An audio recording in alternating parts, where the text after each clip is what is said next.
meu amigo! Estamos novamente aqui com o nosso Direito e Justiça, mais uma vez naquela alegria imensa de trazer a boa informação para você. E hoje estamos aqui com uma pessoa incrível da área do direito imobiliário, que fala de aspectos do direito imobiliário, mas não necessariamente alguém do direito, mas que se conecta com ele, que vai falar justamente de questões relacionadas à compra e venda de imóveis.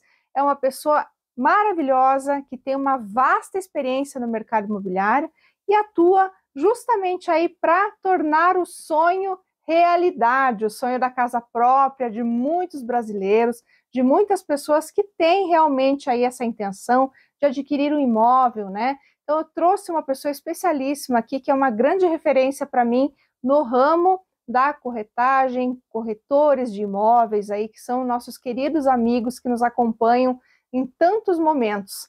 Além dessa pessoa incrível, que eu não vou ainda dizer quem é, porque vocês sabem que eu gosto de fazer um suspense, temos também aí os comentários do Ney Daniel, que nos atualiza em relação a tudo que aconteceu durante a semana, aquilo que é mais importante para você, né?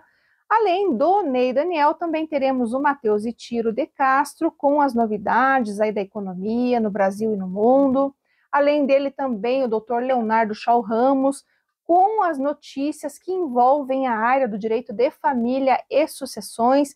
E ele trata dessa área de forma simples, como você sabe também, né? Sempre procurando trazer para você aquilo que é mais importante, aquilo que normalmente gera dúvida e que você precisa saber para conseguir também resolver um problema aí que você eventualmente esteja enfrentando. Além disso, também teremos a coluna de Direito Imobiliário, na qual também abordaremos temática relativa àquilo que vai ser também abordado pela nossa entrevistada hoje aqui. Então, gente, o programa está repleto aqui de informação, repleto de boas energias, e isso realmente vai trazer para todos nós aí uma grande oportunidade de aprendizado. Mas nós vamos ainda ter o nosso intervalo antes de começar, então me espera aí. A Domínio Legal Soluções Imobiliárias é uma empresa que possui como objetivo social a gestão imobiliária, no que se inclui a regularização de imóveis. A Domínio Legal Soluções Imobiliárias trata da particularidade de cada cidadão, dentro das necessidades sociais dos moradores das regiões afetadas pela irregularidade imobiliária. Domínio Legal Soluções Imobiliárias. Bom, meu querido público, como eu havia prometido no bloco anterior, então agora eu trago aqui para você essa incrível entrevista com essa convidada para lá de especial, que é a Thaís Saar. Thaís, seja muito bem-vinda, minha querida amiga. Obrigada, doutora. É um prazer estar aqui com você hoje. Imagina. Muito bom mesmo. O que é isso? O prazer é sempre nosso de receber uma pessoa tão incrível quanto você, que nos inspira, que faz um trabalho de excelência na área da corretagem, corretora de imóveis, inclusive uma grande referência aqui, não só em Curitiba e região metropolitana, como em nosso estado, né? Porque é uma pessoa séria, íntegra, com valores, princípios, e que trabalha realmente em prol de um objetivo tão grandioso, né, Thaís? Exatamente. Que é tornar possível o sonho da casa própria, não é? Exatamente. Esse é o nosso objetivo e graças a Deus temos aí boas histórias para contar. Que bom, Thaís. Eu fico muito feliz porque a gente acompanha o teu trabalho, a gente sabe, né, o quanto você se esforça, o quanto você é séria, né, sempre está tentando ali levar a melhor solução para o teu cliente. Isso realmente é algo que nos fascina, porque encontrar um profissional assim, que realmente se volte, né, a tentar buscar uma solução adequada quando nem sempre é fácil, né, quando você encontra várias dificuldades, né, porque a gente sabe da burocracia, de tudo que é necessário para adquirir, muitas vezes uma dificuldade do próprio cliente de obter um crédito, e você mesmo assim ali batalhando para tentar, né, realizar aquele sonho, né, fazer tudo realmente se tornar possível. Então, assim, eu só tenho a te agradecer por você estar aqui conosco hoje para falar desse tema tão caro para nós, que é o mercado imobiliário, a compra e venda de imóveis, né? Então, nesse sentido, já eu vou começar aqui, né, encher você de perguntas, mas um momento muito importante para nós, aquecimento do mercado imobiliário. Como é que está isso, Thaís? Olha, nós estamos aí com uma boa perspectiva, né, do que está por vir. graças a Deus, nós cremos. Eu sempre tive uma visão muito otimista, né, do mercado. É uma paixão que eu tenho, o mercado imobiliário. Então, em todo tempo, eu sempre tive uma visão muito otimista, né? Mas agora nós percebemos aí que estamos entrando numa nova estação, né? Passamos ali pelo período de pandemia, passamos ali por esse período de recessão, e agora eu acredito que para esse segundo semestre aí de 2024, a gente tem uma nova tendência, né?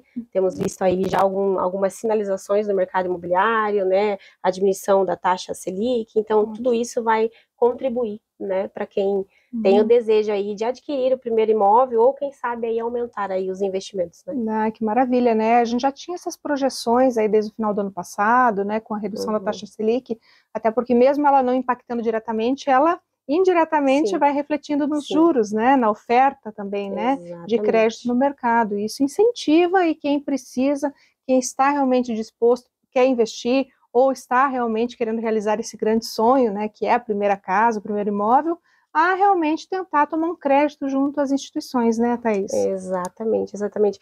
Todos esses fatores que nós estávamos vivendo, eles vieram reverberando, né? Então, a gente até então tinha um cliente aí mais temeroso, né? As pessoas estavam mais temerosas, né? Mas agora aí a gente está vislumbrando aí pessoas mais otimistas, mais confiantes, né? Para iniciar aí uma nova história aí, a partir desse segundo semestre. E agora, já esse ano, início do ano, a gente já sentiu, né? Já no final de 2023, início de 2024, a gente já sentiu aí essa diferença, mas acreditamos que a tendência agora é ter uma grande melhora. Que bacana. E você acha, Thaís, até dentro dessa tua perspicácia, disso que você vem vivendo na sua prática de anos já, que agora seria um bom momento para começar já a ver um imóvel, aquele que quer comprar, ou espera mais um pouco? Como é que está isso? Você acha que o mercado vai melhorar? Já é melhor começar? Qual é a dica que você dá aí para o nosso telespectador? Sim. Eu sempre digo que o melhor momento para se comprar um imóvel é agora, né? Então, a gente sempre fala assim que a gente sempre encontra boas oportunidades no meio do caminho, né? Mas nós estamos em um momento em que temos essa tendência de diminuição de taxa de juros para aquele que pretende financiar um imóvel, né?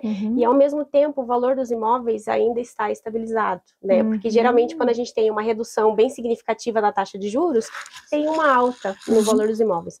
Então, o que nós temos dito aí para os nossos clientes, né, os futuros aí compradores, para que já nesse momento já comecem aí a procurar os seus imóveis, né, a fazer as visitas, a fazer as seleções daquilo que realmente é essencial nesse novo imóvel, né, para daí sim já tomar aí para um financiamento ou para realmente a conclusão de uma aquisição de um imóvel. Esse é um momento, assim, acredito que perfeito, é esse que nós estamos agora, né, para essa escolha e já ali o pontapé inicial, né, para aquisição de um imóvel. Até porque a gente sabe, né, Thaís, não é só chegar, escolher e fechar o contrato, né? Exatamente. Existe todo um passo a passo. Tem todo um trâmite, né? Então a pessoa tem que ter essa paciência, né? De saber que não é porque escolheu o imóvel hoje que amanhã já estará no imóvel. Então tem todo um passo a passo, né? Que precisa ser ali cumprido, precisa ser respeitado, né? E então esse é o momento. Escolher o imóvel já, para aproveitar as oportunidades que nós estamos tendo agora. E agora, para esse mês de março mesmo, nós recebemos aí muitas boas oportunidades, sabe? Então, a gente está tendo aí um bom mês de março e, consequentemente, os próximos meses aí, com certeza, serão melhores ainda. Ai, que bom, Thaís. É tão bom a gente ver, né, que o mercado está realmente retomando, a gente está ganhando um fôlego, o mercado e o cenário, de forma geral, está mudando, né? Acho que com tudo isso que a gente viveu, essa recuperação, agora esse fôlego, a gente começa a ver essa nova possibilidade, esse novo horizonte, né, que se desenha e que realmente te dá aí um ânimo maior para você conseguir, né, impulsionar tudo isso que você já faz com maestria, mas também para aquele que realmente precisa e quer, então, adquirir. Então, gente, como a Thaís falou aqui, esse é o momento adequado, oportuno para que você que está aí, né, buscando realmente o teu imóvel, correr atrás disso, e como ela falou, né, não é só a gente chegar lá e comprar, não, tem um passo a passo, e aí são documentos, né, que vão ser analisados, até crédito imobiliário, contratação do crédito, enfim, aprovação anteriormente. Então, por isso, gente, é muito importante, já quer comprar teu imóvel, já vai analisando isso, já escolhe aí uma imobiliária, um corretor da sua confiança, né? A Thaís está aqui, inclusive, é uma grande corretora, ela com certeza pode te ajudar. Então, aí, para você, gente, que quer fazer, quer ir atrás agora, vai que é o momento para você não perder essa oportunidade. Mas, Thaís, a gente continua falando sobre vários aspectos ainda, mas eu vou chamar agora o Ney Daniel, porque ele tem muita novidade para nós essa semana. Vamos lá, Ney?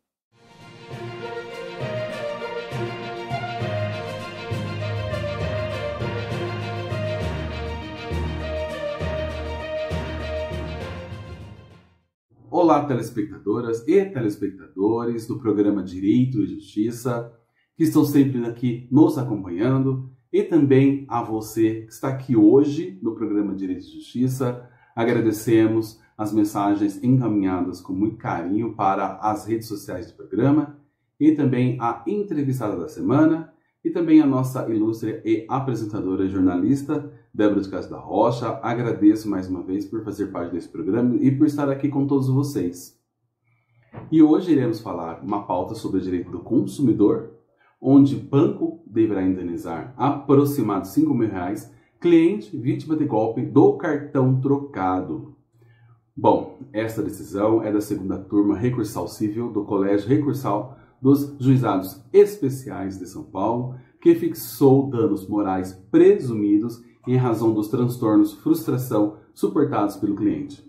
Nos autos, o cliente do banco conta que teve seu cartão trocado por outro da mesma aparência ao fazer uma corrida de táxi, tendo sido realizadas transações que não reconhece, as quais somam o valor aproximadamente de R$40.000. E só percebeu as compras realizadas após o golpe. Solicitou o cancelamento à administradora do banco, mas não teve retorno. Assim, requereu à instituição bancária restituição dos valores debitados em sua conta, que seja o cliente indenizado pelo banco através dos danos sofridos. Bom, gente, esperamos que você que estão sempre aqui conosco e que nos acompanha hoje tenha gostado desta informação. E a dica é: nunca entregue seu cartão para terceiros e, porventura, se o fizer, observe se aquele cartão realmente lhe pertence e se consta o seu nome na tarja do cartão. E, mais uma vez, agradecemos a audiência no programa Direito e Justiça.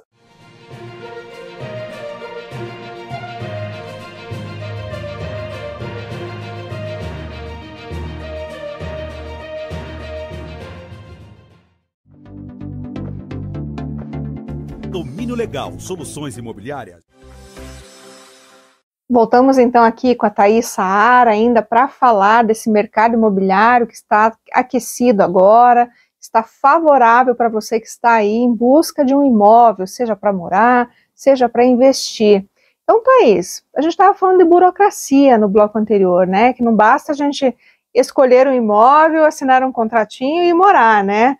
Tem um grande aí, algumas etapas, na verdade, que devem ser cumpridas, né? Então, para que o nosso grande público conheça essas etapas, como que funciona a compra e venda de um imóvel? Certo. Então, o que eu sempre digo, que o essencial, né, é contratar aí um corretor, uma imobiliária, né, de sua confiança, né? Sempre ali analisando os imóveis que estão disponíveis, né? Aquilo que se enquadra dentro do que você necessita, o que é essencial para você. E a partir do momento que você tem ali um profissional que te auxilie, ao qual você tenha confiança, né? Passa-se então o período das visitas, que para nós é encantador, né? Cada visita é um imóvel, a gente consegue ali, eu falo pelo nosso trabalho, a gente consegue sentir ali o perfil daquele cliente em específico, né? E a gente sempre fala que o cliente ele precisa definir aquilo que é essencial, né? Aquilo que é essencial para você nesse novo imóvel. Quais são os seus requisitos, aquilo que é mais importante para você nesse novo imóvel. E a partir do momento em que se tem uma escolha de um imóvel, aí então nós passamos para toda a parte burocrática, a parte contratual, né? Que começa então numa proposta, né, formalizada para o vendedor, seja construtora ou seja uma pessoa física, né? Então ali nós, né, já temos como prática formalizar uma proposta, documentar qual seria a intenção daquele comprador, né?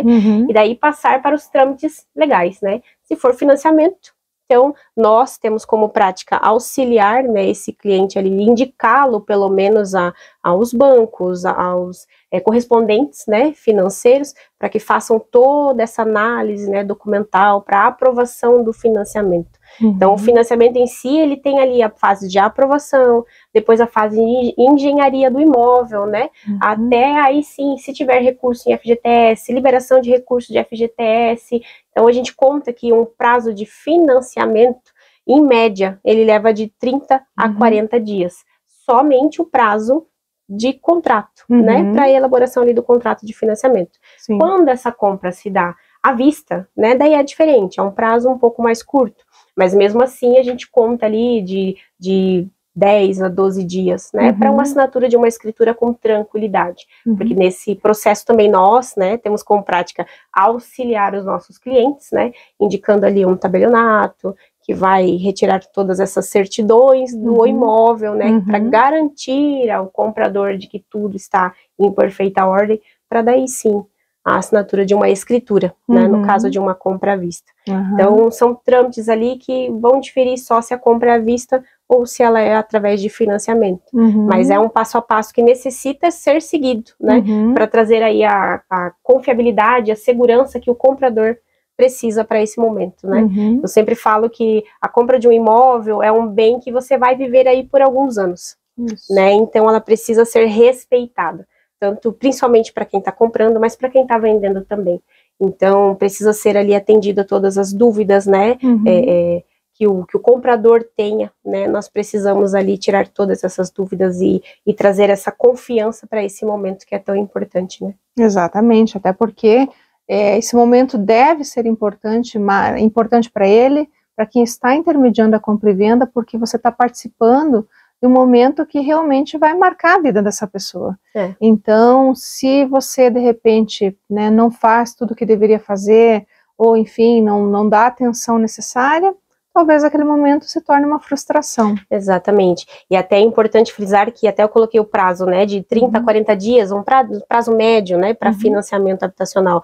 Mas nós temos alguns casos que até demoram um pouco mais, dependendo do imóvel, né, dependendo até mesmo da documentação daquele comprador, né. Então, são análises que são feitas no decorrer aí desse trâmite e que precisam ser respeitadas. Sim, né? Não dá para passar por cima, né? Exatamente. Até para trazer essa segurança, né, para esse momento. Porque muitas vezes, até especialmente quando a gente está falando do crédito bancário, né, Thaís? A avaliação do crédito, a liberação, dependendo do imóvel, do valor envolvido também. Exatamente. Hoje em dia a gente ouve muito falar, olha, tal instituição financeira não está liberando agora um crédito desse valor, né, tem vários contratos parados. Então também, né, muitas vezes o pessoal até questiona, mas poxa vida, eu tô lá, meu processo está parado, mas será que é culpa do corretor? Não, não é. Exatamente. Porque a instituição financeira, ela tem a liberalidade, né, também de estar sequenciando aquele pedido, aquele processo. Então, existem verbas também que são direcionadas a depender da instituição financeira também, né, se a gente pega uma instituição que tem um viés mais social, se não, né, a gente sabe disso, né, a gente não coloca nomes aqui, né, para não fazer propaganda, mas a gente sabe que tem instituições que têm um volume maior de crédito, outras nem tanto, umas linhas mais acessíveis, ou juros, dependendo, maiores ou menores, tem tudo isso. Daí também tem o perfil do cliente, né, o que ele quer para ele, né, Exatamente. Então, tudo isso tem que ser analisado antes, né, da gente conseguir seguir com o processo assim, né, Thaís? E por isso a importância também de ter um profissional que acompanhe tudo isso, né, porque esses prazos mesmos, né, que eu disse aqui, 30, 40 dias, eles podem ser muito maiores. Eu já encontrei aí clientes, né, que acabaram adquirindo com terceiros, com outras pessoas, ou que tentaram fazer o processo sozinhos, e esse processo que era para levar aí 30, 40 dias, leva 6 meses, 7 meses, e às vezes até o vendedor fica injuriado, digamos assim, né, por tanto ter um prazo ele também tão quer longo. receber, né, Thaís? Exatamente, porque nós temos ali as duas pontas, né, nós temos quem vende e temos quem compra, né, e nós como intermediador, a gente fica ali no meio dos dois, né, sempre achando o melhor caminho para os dois, mas quando não se tem um profissional habilitado para isso, esses prazos podem ser muito muito maiores, né? E gerar um desgaste, assim, desnecessário. Porque no trâmite mesmo, seja financiamento ou seja vista, tem todas essas certidões que são tiradas, né? Todas com prazo de validade, né? Então, se tem um processo ali que é muito moroso, muito lento, isso acaba acarretando ali uma série de transtornos, né?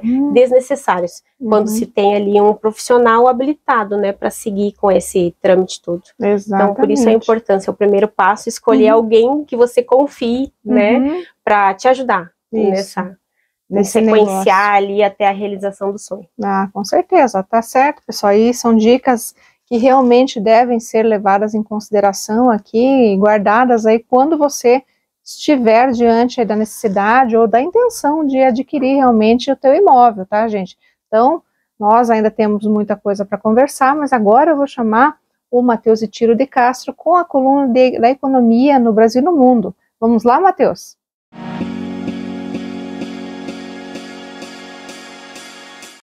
Olá, meu caro amigo telespectador, cá está nos prestigiando mais uma vez em nossa coluna sobre a economia. E hoje, para tratar novamente a respeito de um assunto que é bastante relevante na vida econômica e que diz justamente respeito à trajetória da taxa básica de juros da economia.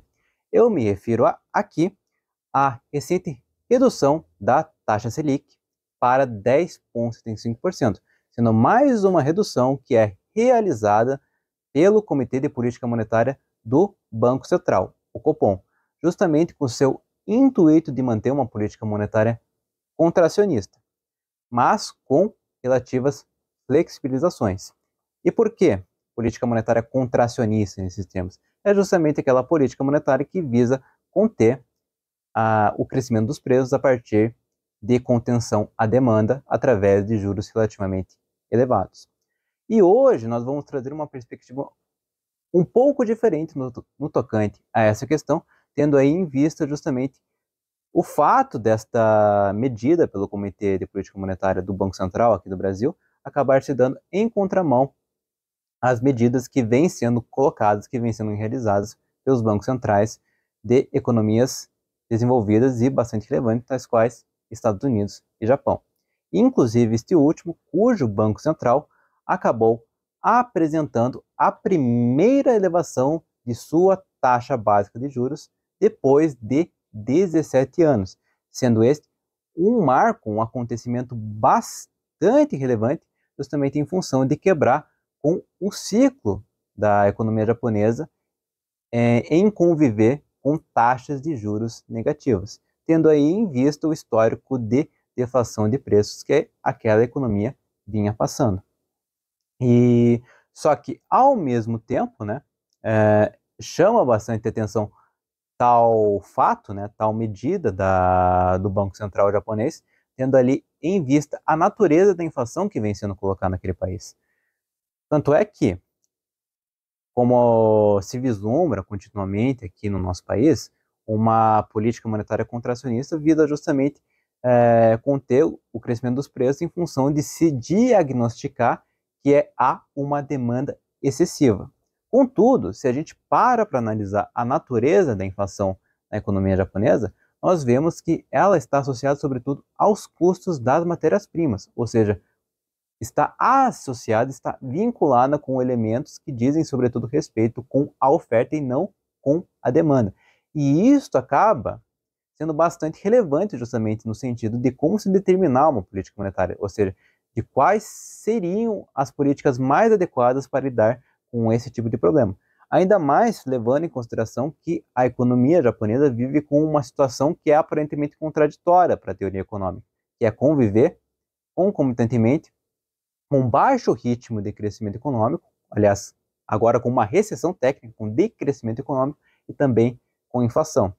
E isso acaba sendo coerente com os fatos, sobretudo em razão da economia japonesa ter um salto em custos de matérias-primas, mas não ter um salto de custo do ponto de vista do trabalho. E aí que está justamente a natureza da coisa, porque no Japão, por característica, os salários tendem a crescer menos que os preços. Ou seja, na prática, o poder de compra dos japoneses tem decrescido continuamente nesse sentido. Ou seja, apesar das rendas poderem aumentar em termos monetários, em termos de dinheiro, seus poderes de compra estão, nesse sentido, se reduzindo continuamente. Então, isto acaba levantando justamente reflexões bastante importantes, tendo em vista ali a economia que deixou recentemente, como apontamos no comentário anterior, de ser a terceira maior economia do globo terrestre. Ou seja, você tem, ao mesmo tempo, uma política que não ataca especificamente o problema da inflação e que não seria necessariamente um problema se a economia japonesa estivesse crescendo com um movimento mais dinâmico ali do ponto de vista de aumentos salariais. Porque os trabalhadores japoneses não têm poder de compra e com isso a economia, o mercado interno japonês acaba não se aquecendo.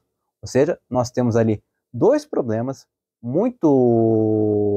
dois aspectos que quando casados, acabam gerando um problema muito grande para uma economia tal qual a economia japonesa, que é justamente a inflação conjugada com um decrescimento econômico, e que é justamente um caso concreto que chama bastante atenção, justamente ali, tendo em vista os futuros movimentos dos bancos centrais das principais economias e também a maneira com a qual o Banco Central brasileiro terá de reagir diante dessas flutuações, diante dessas medidas nas taxas de juros desses países. Tendo tudo isso em vista, esperando ter te transmitido informações relevantes sobre a economia, eu me despeço de ti, meu caro amigo telespectador, e te aguardo até a próxima semana. Um forte abraço!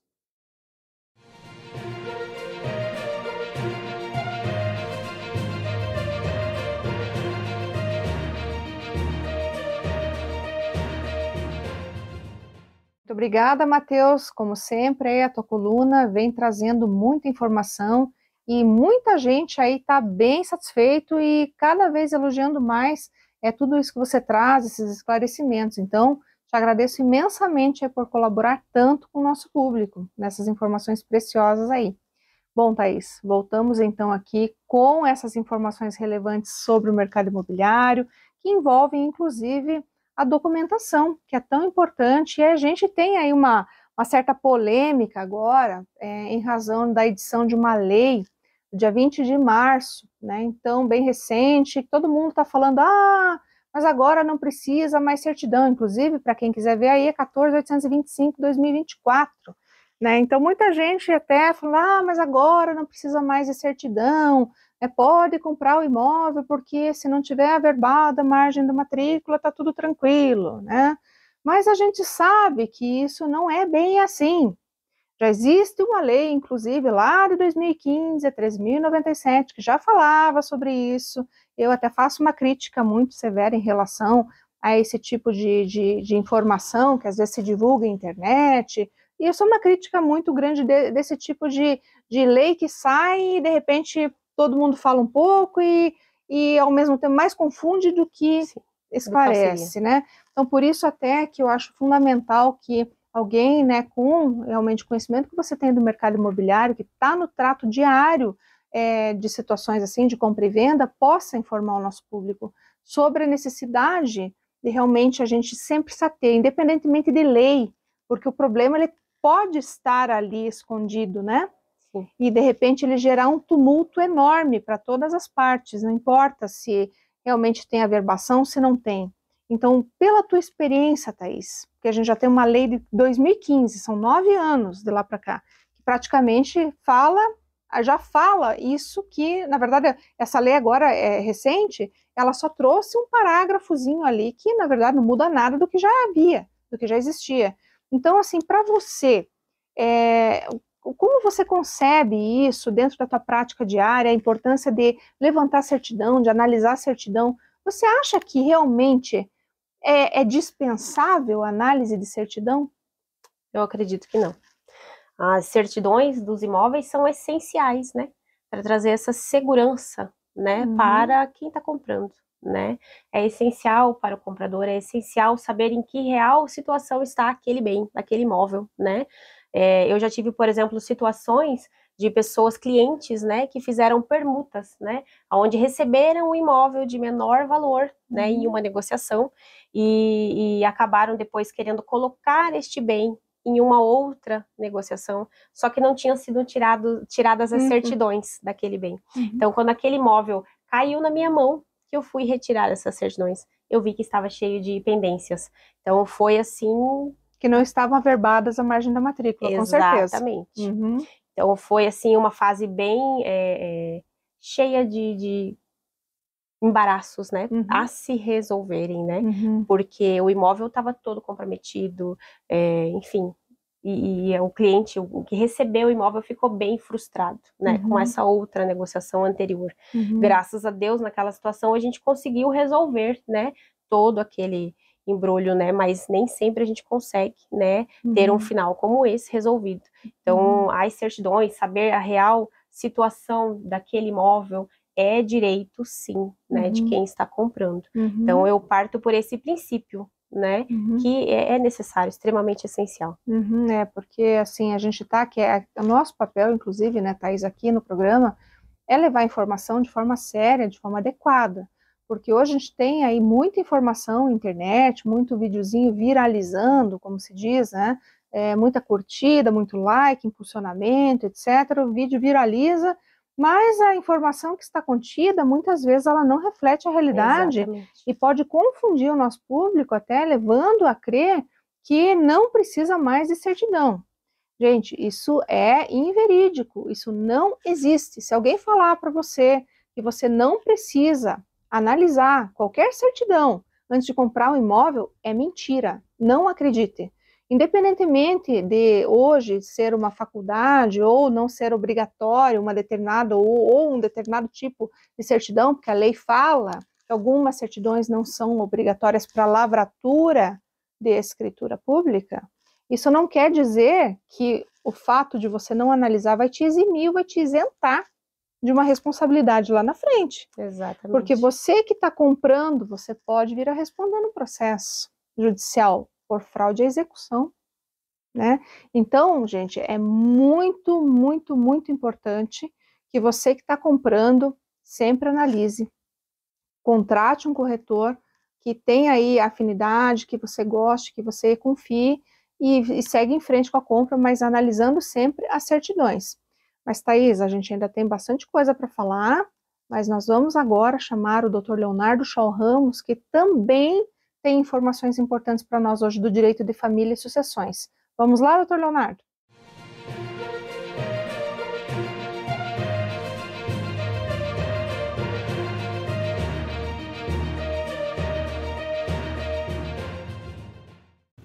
Muito bem, meu amigo, minha amiga. Seja muito bem-vindo a mais um vídeo do Direito de Família e Sucessões Simples, quadro onde você obtém dicas práticas para problemas do seu dia a dia que envolvem direito de família e direito das sucessões.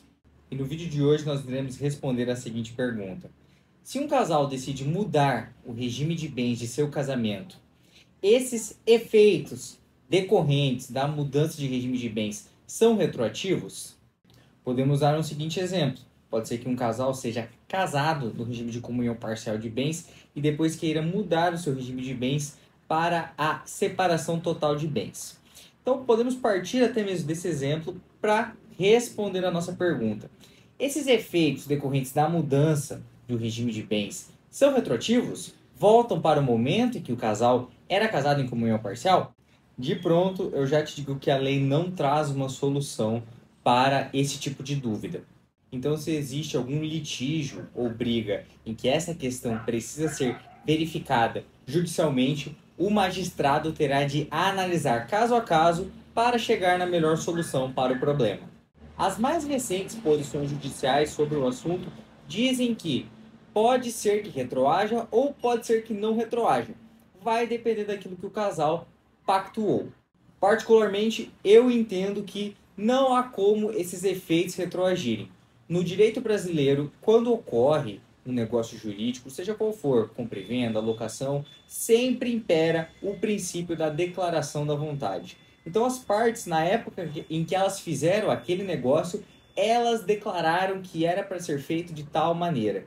Então, se um casal adquire um bem, enquanto casados na comunhão parcial, adquirem um bem em conjunto, esse bem pertencerá a ambos, independentemente se mudar o seu regime de casamento em um momento futuro. Até partindo desse exemplo, imagine a consequência no caso de uma retroatividade. Como que o casal faria a partilha desse bem? Com quem ficaria esse bem? Se ficar apenas com um, o outro terá de pagar alguma indenização, algum valor para o seu próprio cônjuge? Veja que a questão para mim não faz muito sentido.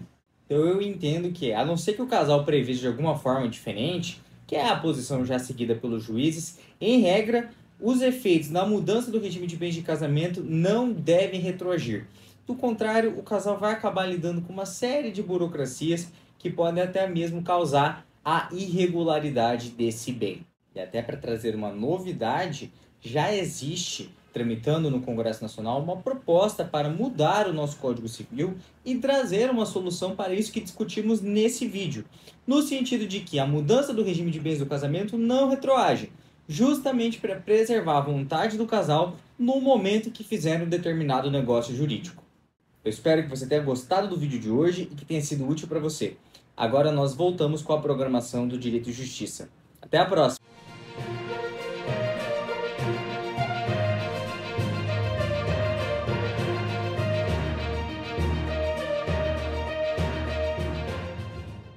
Bom, voltamos então aqui com o nosso quarto bloco, Thaís. A gente já falou bastante aqui de mercado imobiliário, de práticas e como que funciona, né, a análise de documentação. Mas o nosso público gosta muito de saber sempre quem é que está aqui. E hoje, né, como a gente já falou, quem está aqui é a Thaís Saar. Mas, além disso, né, Thaís, quem é a Thaís Saar? O que a Thaís Saar faz? As motivações dela? O que a trouxe até aqui? Né, o que a inspira? Para que você seja justamente a grande profissional que você é. Para que a gente também consiga inspirar o nosso querido amigo que está do lado de lá. Sim. Maravilha, então vamos lá. Eu sou a Thaís, como a doutora disse, né? Sou esposa, sou mãe de duas lindezas, né? A Larissa, de 13 anos, o Augusto, com 5 anos. Então, sou uma mãe aí bem babona, né? Sou filha de Deus, sempre costumo dizer isso. Isso é o que me atrai, me traz paz e alegria para todos os dias eu acordar feliz, né? E otimista. Para o que vier aí durante o dia, durante a semana, durante os dias. Antes do ramo imobiliário, trabalhava numa área totalmente diferente. Eu era química, então trabalhava numa área bem oposta. Mas me encontrei nessa área em 2016. E o ramo imobiliário é para mim a minha paixão. Então eu amo ouvir histórias, eu amo sentar com pessoas, eu amo ouvir, né, os testemunhos ali, o que a pessoa traz de história, né, a sua marca, né, durante toda a sua vida. E isso para mim é o que me fascina na minha rotina, sabe? Poder conversar com alguém, entender aquela pessoa, compreender, né, tudo que ela já viveu, tudo que ela já experimentou. E isso eu trouxe para o meu trabalho. Então, para o meu atendimento, né? Então, estou no ramo imobiliário desde 2016. Finalzinho de 2018, abri a minha imobiliária mesmo, a Saar Imóveis, né? E lá nós temos trabalhado ali com bastante respeito e ética, né? Pelos nossos clientes, que não, acabam não sendo somente os nossos clientes, mas se tornam muitas vezes os nossos amigos, né? Onde a gente compartilha ali tanta coisa boa, né? Então, tenho boas histórias para contar, né? Muitas histórias boas para contar, sabe? E o que me motiva diariamente é a fé. Eu sou uma pessoa de muita fé em Deus, sabe? E isso me traz, assim, muita esperança, muito otimismo, e isso eu levo para quem convive comigo, sabe? Eu procuro sempre trazer ali uma palavra de otimismo, esperança, fé, perseverança, né? Porque quando eu olho para mim, a menina, né, lá de alguns anos atrás, eu jamais me imaginaria, talvez aqui, dando uma entrevista nesse formato, né? E pela fé e pela vontade, né, de fazer acontecer. Então, eu sou movida pela fé em Deus e eu sempre trago isso para as pessoas, sabe? Eu sempre digo assim, acredite, né? Então, para todos os nossos clientes, eu conduzo desta forma, sabe? Vamos sentar, vamos conversar, eu quero ouvir você e eu quero fazer o melhor por você. Eu acredito em você. Você acredita em você agora porque eu acredito em você. Então, eu acredito que esse é o diferencial do meu trabalho, sabe? E eu levo isso, assim, para tudo que eu faço, né? Eu sempre procuro ser intencional em todas as coisas que eu faço. tanto no âmbito familiar, né, quanto com as minhas amizades, quanto com o meu trabalho, assim, eu procuro ser bem intencional com tudo aquilo que vem nas minhas mãos para fazer, sabe? Eu procuro agir com excelência. Então, essa é a Thaís, né? Aquela que procura sempre tratar com respeito, né? E da melhor forma aqueles que vêm até mim. Então, esse é o meu trabalho. Quem quiser conhecer mais a Sara, tem as nossas redes sociais, né? Que podem ali começar a nos seguir e ver o nosso dia a dia ali, a nossa rotina, que é bem corrida, mas sempre com esses alegria, com esse propósito, né? De fé, de esperança e fazendo acontecer. Ai, que legal, Thaís. E até aproveite, então, para deixar tuas redes já, teus contatos também, que são bem importantes aqui para nós. Exatamente. Para todo aquele que quiser, né, nos seguir, ali é um convite, né, vem conversar com a gente, procura lá no Instagram, no Facebook, Saar Imóveis, S-A-A-R, Saar Imóveis. Lá você vai encontrar, assim, bastante coisa boa.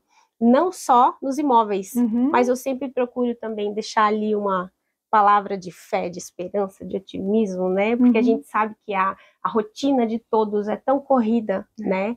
Então a gente sempre procura ali trazer informação também, né? Sobre o mercado imobiliário, sobre o que está tendo de tendência, mas sempre com uma pitada de muita fé e otimismo. Que é fundamental nos dias de hoje, né? Se a gente não tiver fé e otimismo, a gente não sai nem do lugar, né? Exatamente. A gente tem que estar com fé, otimismo, motivado, sempre realmente acreditando que amanhã é um novo dia, apesar das dificuldades, né, Thaís? A gente sabe que não é fácil para a maioria dos brasileiros, né? Realmente a dificuldade está ali todo dia batendo a porta, mas a gente tem que enfrentar de cabeça erguida, sempre acreditando e, sobretudo, ter muita fé, que é um ponto aqui, assim, fundamental. Se você não tiver fé, você realmente não sai do lugar, você realmente vai ficar aí tolhido de grandes oportunidades na sua vida. Então, gente, acredite sempre que você pode, é o que a gente sempre fala aqui, sabe, Thaís, que normalmente não é fácil, né, você mesma falou, eu fui química, né, mas realmente se encontrou fazendo o que você faz hoje, que é tornando esses sonhos realidade de tantas pessoas, né, e até contribuindo aí para que várias pessoas também consigam ter seus investimentos em imóveis, né, que a gente sabe que realmente é um dos grandes investimentos, né, imóvel é imóvel, né, então você contribui para isso e de uma forma que realmente deve ser exaltada aqui, porque você é uma pessoa muito séria, uma pessoa muito coerente, uma pessoa que sempre está preocupada, não somente visando o dinheiro, né, como muita gente, né, você está visando o bem-estar daquelas pessoas, daquelas famílias, você está preocupada com o andamento do processo, se dá um problema você sofre junto, a gente sabe que muitas vezes tem que separar um pouco as coisas, o profissional, do pessoal, da emoção, da razão, etc. Mas a gente sabe que também o bom profissional, ele não consegue se desconectar daquilo que o move, que é o seu sentimento, a sua vontade de entregar, né? E ao mesmo tempo acaba se entregando, né, de corpo e alma para que aquele negócio aconteça, né? Muitas vezes assumindo até, né, ônus, né, que não são seus, para que você consiga tornar aquele sonho realidade. Então, isso é essencial e isso é tão importante e tão raro hoje em dia, né, Thaís? Porque a gente vê um mundo que, e não é nem culpa às vezes das pessoas, a gente está envolvido num mundo que nos cobra muito, né? Todo mundo tem conta, todo mundo quer dar o melhor para o seu filho, para sua família, quer ter né, enfim, aquele conforto, o básico para ter uma vida digna. Então, as pessoas muitas vezes acabam passando por cima de noções básicas, né, que realmente a gente percebe que no teu caso nunca passa batido, né, que você, apesar de tudo, que você tem uma família, você tem uma estrutura, você tem uma empresa, você tem pessoas, né, pelas quais inclusive você se responsabiliza, são famílias, né, que precisam também de você ali para você manter, que bem ou mal, né, a gente forma uma empresa, forma uma família, né, mas você acima de tudo estão os teus valores, né. Exatamente. Isso é primordial, né. Exatamente.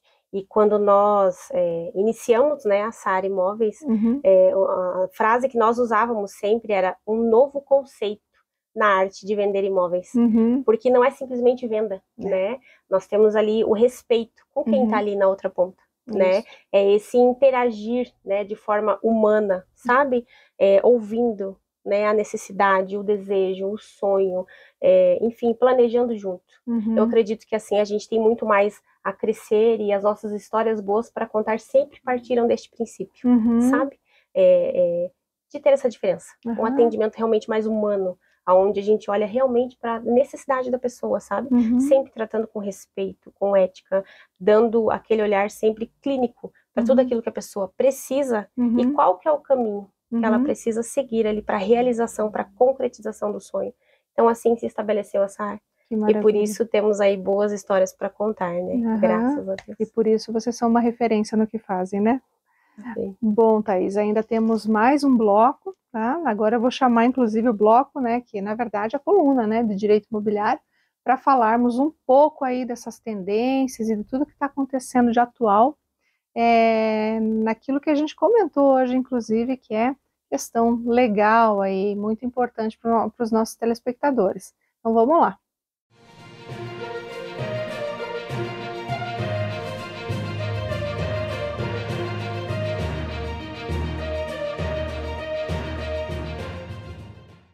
Olá, meu querido amigo, voltamos aqui com a nossa coluna de Direito Imobiliário e hoje eu estou aqui para falar de um tema que está rendendo bastante assunto aí na área imobiliária, que é a publicação de uma lei, que é a Lei 14.825/2024, agora do dia 20 de março. Gente, primeiro, né, está sendo gerada uma discussão aqui como se, de fato, essa lei estivesse revolucionando o mundo do mercado imobiliário aqui, da compra e venda, né? Já vi muita gente aí na internet falando que agora não se precisa mais, então, retirar certidões, que não é mais necessária análise de certidões do imóvel, porque agora, segundo esta lei, haveria a dispensa em relação a isso, que os negócios, então, teriam se tornado mais fáceis, mais ágeis, enfim, mais céleres, né?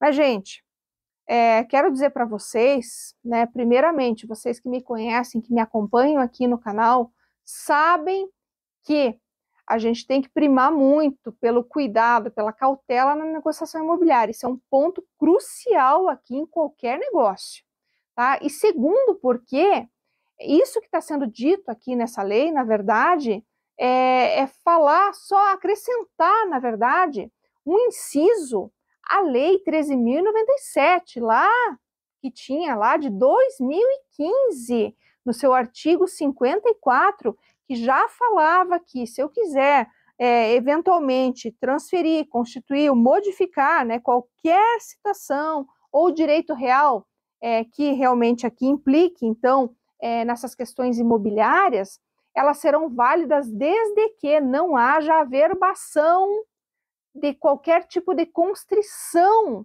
à margem dessa matrícula. Então, na verdade, eu não tenho nada novo, necessariamente novo, que altere essa condição que já estava estabelecida lá na lei, tá? Então, esse é um ponto aqui, primeiro, que deve ser invocado e deve ser ressaltado, porque está havendo uma confusão muito grande aqui por parte de quem está trazendo esse tipo de informação que não é real. A gente tem que cuidar muito com a análise de documentação, sim, porque independentemente, inclusive, gente, da 13.097, lá de 2015, ou seja, a gente já tem uma lei com 9 anos, a gente ainda tem problema relacionado a esse fato, ou seja, ao fato de não estar averbado e ainda assim existir um problema, existir um processo, existir uma pendência judicial ou, enfim, uma dívida que ainda, muito embora não esteja averbada naquela matrícula imobiliária, gera sim um problema para quem compra o imóvel. Então, falar que a lei agora, 14.825, dispensa análise de certidões, que ela não demanda mais um critério tão importante assim para comprar o imóvel, isso é falacioso, gente. Não acreditem em quem está falando isso aí na internet,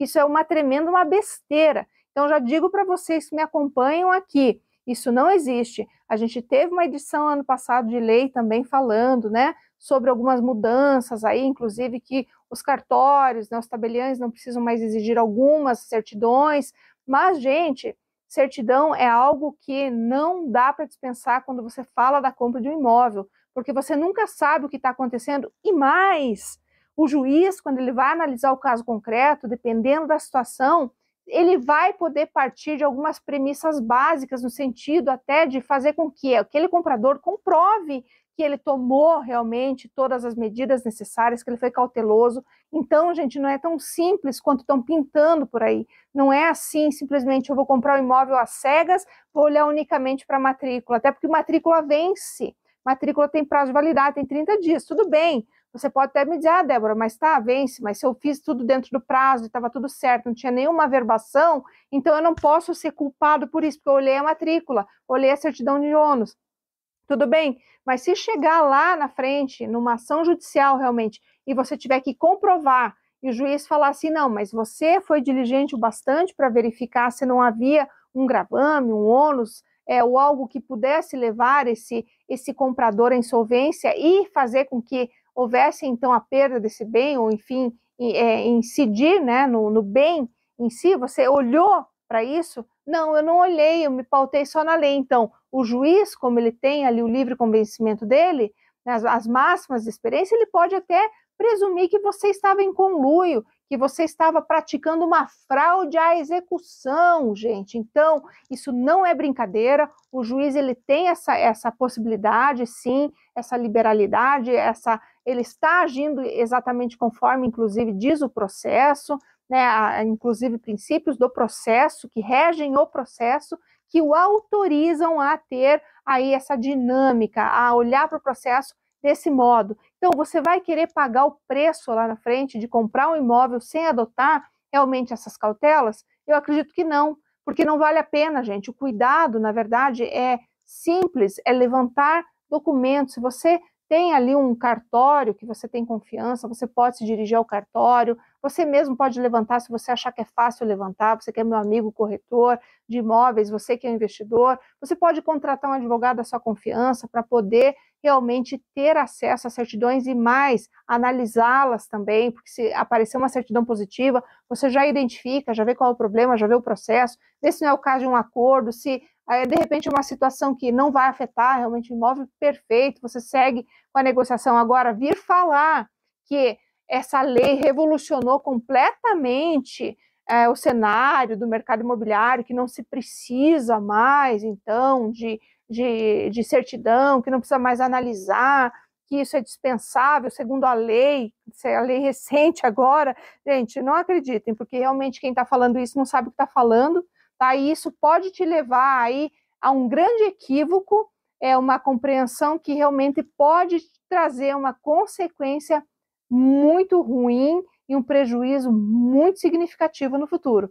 Então, gente, era isso que eu tinha hoje para considerar com vocês aqui, até porque realmente o nosso papel é levar informação e mais do que isso até é fazer com que você evite prejuízos futuros, porque não custa nada para quem está aí comprando um imóvel adotar essa cautela e, como eu sempre falo, colocar já na conta o valor de uma assessoria, aquilo que você vai gastar para ter segurança para comprar o teu imóvel, porque o imóvel não é uma bicicleta, não é um brinquedo que você compra e você descarta, é o bem da tua vida, muitas vezes. Então, e na verdade é o bem da vida dentro do direito, o imóvel é o bem da vida.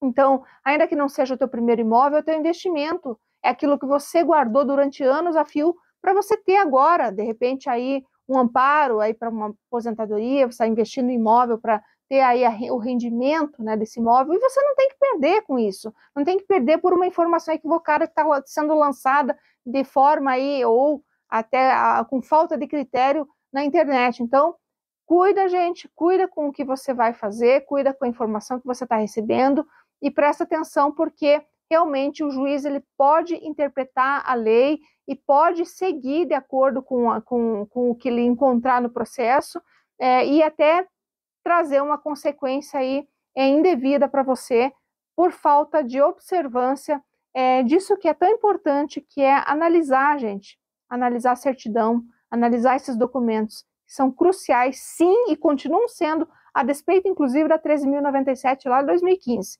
para que você possa fazer uma boa negociação e realmente ter sucesso aí em tudo que você vier a empreender no mercado imobiliário. Tá certo, pessoal? Então, sendo isso que eu tinha para trazer para vocês hoje, me despeço na certeza de que pude aproximá-los um pouco mais do seu direito na área imobiliária. Um grande abraço e até a próxima!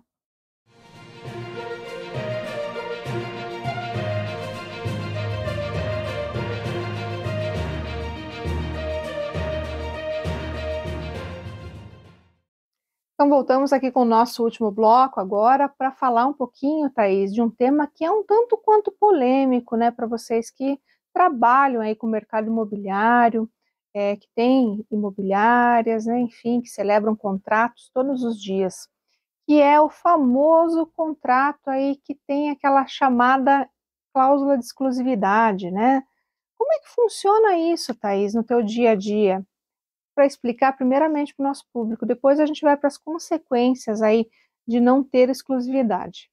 Exatamente. O contrato de exclusividade, ele dá uma garantia maior, né, para quem está vendendo, principalmente, né, a confiança de que tem um profissional atuando ali especificamente, né, a venda do seu imóvel. Tem ali ainda alguns clientes que têm essa resistência, né, e acabam colocando o seu imóvel ali até em várias imobiliárias, né, com vários profissionais, por mais que tenha ali uma visibilidade muitas vezes maior, mas em alguns casos, né, tem até alguns que comentam que parece que o imóvel está a leilão, né, então sempre tem uma análise ali que alguns preferem fazer o contrato de exclusividade, né, que isso traz ali uma força maior, né, para até o profissional que está trabalhando aquele imóvel, para nós como profissionais isso é excelente, né, mas ainda tem sim uma resistência, né, mas é um tema assim bem polêmico. É bem polêmico, né, É. a gente vê muita discussão sobre isso, né, porque tem, como você falou, existe a resistência aí do cliente, muitas vezes em assinar, porque ele acha que se ele fizer com exclusividade a chance de vender é muito menor, né, e ao mesmo tempo também tem a questão do leilão que você ponderou aqui. E outro grande problema que eu vejo aqui, Thaís, da sua fala, é o risco de várias imobiliárias ou corretores estarem trabalhando esse imóvel. Aí você que teve todo o trabalho, vamos supor, né, ficou meses ali, levando o cliente, né, várias pessoas de repente aí para comprarem, ou potenciais clientes, né, visando a compra, não conseguiu celebrar, e um outro colega vem numa única ida ao imóvel, visita, consegue celebrar. Quer dizer, o teu trabalho foi todo jogado fora? Exatamente. Então, eu acho que nessa situação que a gente também tem que ponderar, né, a importância de um contrato com exclusividade, não é mesmo? Sim, fica mais completo, né? É uma aproximação assim mais facilitada até mesmo entre as partes, né? O vendedor ele tem mais essa garantia, né, de que tem uma pessoa séria, né, trabalhando ali a venda do seu imóvel. Porque a gente vê muito assim, vários, né, profissionais, né, muitas vezes que não estão habilitados e que acabam ali realmente fazendo o leilão do imóvel. Então a gente tem ali imóveis que são anunciados por valores diferentes, né? E quando você tem um contrato de exclusividade com uma imobiliária, é só aquele anúncio, né? É só aquele valor. Você sabe que é aquele profissional que vai vir até o teu imóvel, que vai trazer um cliente em potencial, né, comprador. Agora, quando você tem várias, às vezes até perde-se ali a mão, né? Você nunca sabe quem tanto está anunciando, muitas vezes, né? Tem alguns profissionais que até usam os anúncios de outras imobiliárias, nem se dão o trabalho de ir até o imóvel, conhecer o vendedor pessoalmente, fazer todo o material de divulgação pessoalmente, né? E acabam até usando, enfim, as imagens até mesmo de outras, né? E isso é problema. Mas isso não fere a ética também da própria classe, né, de corretores? Sim. Mas infelizmente esse é um tipo de problema que a gente passa assim diariamente, né? A gente sempre fala que em qualquer área tem profissionais e profissionais, né? Mas esse é um problema que nós do ramo imobiliário, né, como consultores imobiliários passamos. Então, infelizmente, vemos muito isso, sabe? E daí acaba que você tem que entrar em contato com quem está vendendo, avisar a pessoa, né? Aquele outro anúncio que muitas vezes está com um valor, né? Mas daí você pensa, aqui são vários imóveis, né, no mercado. São inúmeros imóveis que estão aí em anúncio, né, de venda. E a gente mesmo não consegue ficar cuidando muitas vezes de todos, Sim, né? sim. Então, tem muitas informações que às vezes chegam para nós de compradores. Olha, mas eu vi o mesmo anúncio em tal lugar, anunciado por outro valor, né? Querendo fazer até mesmo especulações ali. Daí entra realmente como se fosse um leilão. Então, esse contrato de exclusividade é muito bom. É essencial para quem quer ter um atendimento, né, na hora de vender o seu imóvel, com exclusividade, com fidelidade, né? Isso é essencial. E assim, tirando totalmente aí a possibilidade de leilão do imóvel, né? E também assegurando que não vai ter uma discussão judicial depois, né, Thaís, por honorários, né? Porque até quando você tem uma situação como essa, pode ser já uma discussão, né? Sim. O corretor pode dizer, não, mas peraí, eu trabalhei, eu fiz, eu fui atrás, eu levei tantos clientes, e agora? Como que fica, né, nesse caso? Então, a gente sempre fala, né, gente, vocês que estão aí sempre se atentem, né, com essas questões que parecem, num primeiro momento, não fazer muito sentido, ou de repente até não ser importante, não ser interessante, né, sob a perspectiva da venda, mas na verdade é uma proteção que você tem e também a imobiliária tem, o consultor imobiliário tem, para que ele consiga então trabalhar da forma adequada o seu imóvel, né, e trazer aquele resultado que você pretende em relação a isso. Thaís, aproveitando aqui uma dúvida também que nós temos e até o nosso público muito provavelmente tem. O papel do consultor imobiliário, do corretor de imóveis, efetivamente qual é? Quando ele tem direito de receber a comissão de corretagem? Nosso papel é justamente fazer essa conexão, né, entre as partes, né? Então é conectar ali o comprador ao imóvel de interesse e ao vendedor, né? Então essa é a nossa função, fazer essa conexão, fazer com que o negócio aconteça, né? Fazer a intermediação ali dos valores, né, da parte documental, essa é a nossa função, né? E a questão da comissão, assim, eu acredito que é justamente a partir do momento que nós ali fazemos a conexão entre as partes.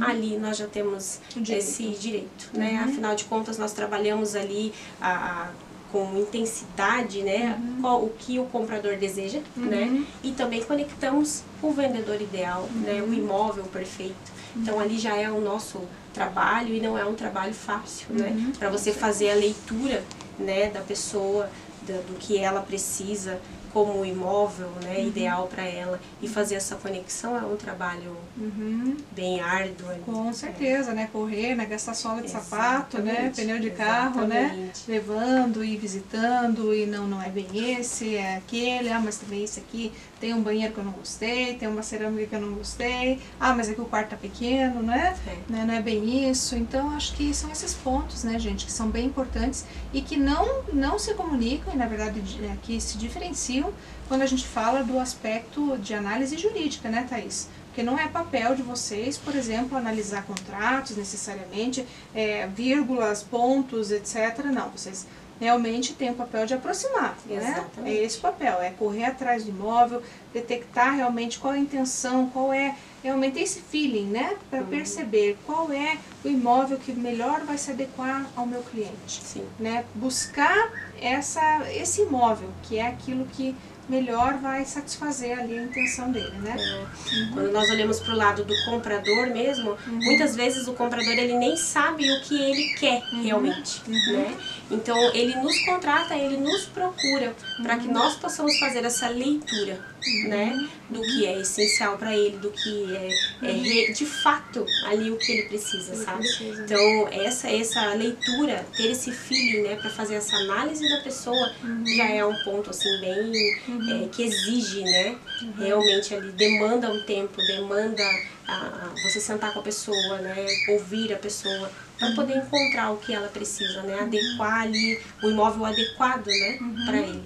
Então juntar as partes, né? Esse é o nosso trabalho. Agora toda parte após essa decisão nós acompanhamos, né? Nós temos por decisão, né? Nós gostamos muito de acompanhar os nossos clientes, mas a nossa principal função é essa, né? A conexão entre as partes. Bom, gente, assim, a gente teria muito aqui para conversar com a Thaís, porque é um tema que nos interessa, é um tema que está no nosso dia a dia. Quem não quer comprar seu imóvel, não é mesmo? Mas o nosso tempo, infelizmente, acabou. Thaís, mas eu só tenho a te agradecer por tudo, por você ter vindo, estado conosco, por trazer tantas informações importantes e realmente fazer um trabalho de excelência aí no seu dia a dia.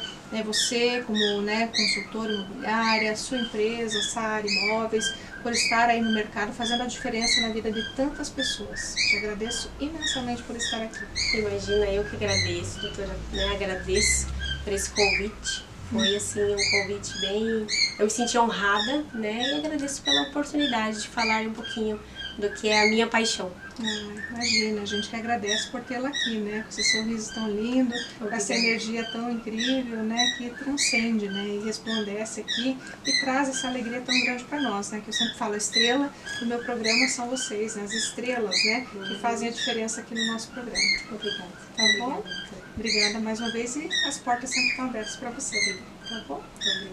Bom, meu querido público, eu mais uma vez me despeço com muita alegria e sabendo que a gente, especialmente a Thaís, fez a diferença hoje aqui, levando tanta informação para você que está aí. Então, gente, fica a dica aí. Vão atrás agora, que é o momento certo para você adquirir o seu imóvel e realizar esse grande sonho da sua vida. E acredite, você pode. Você pode chegar onde você quiser, você pode conquistar aquilo que você quiser. Basta ir atrás, basta acreditar, basta colocar a mão na massa. Vamos lá então, gente, que a vida tá aí para ser vivida e tá aí para que a gente consiga ter vitórias todos os dias. Um grande abraço e até a próxima semana.